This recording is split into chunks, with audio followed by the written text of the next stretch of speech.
With nearly 5,800 new cases of COVID-19 reported in the last 24 hours, the pandemic is far from over. Tonight, an Orlando Pride soccer player is sharing how her two young kids experienced severe symptoms while battling the disease. News 6's Crystal Moyer has the story.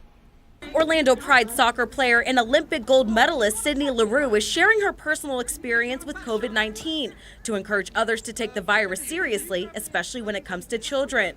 Leroux posting on social media that her kids tested positive for COVID-19. First, her 4-year-old son Cassius, days later, her 1-year-old daughter Rue.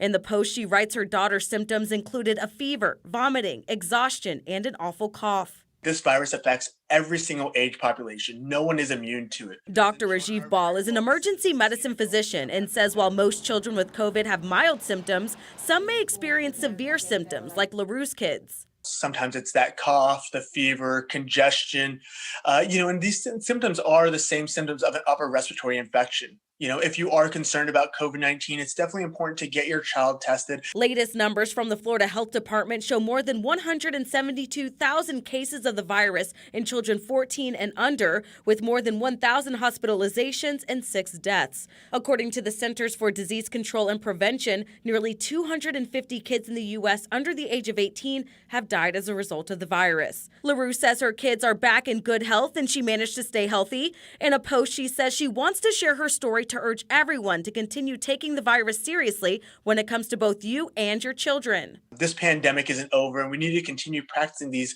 measures of social distancing, hand washing, and even wearing your mask to really get this pandemic in our rearview mirror. Dr. Ball says getting teens and kids vaccinated will have a huge impact on herd immunity and encourages parents to get their kids vaccinated when it becomes available for their age group.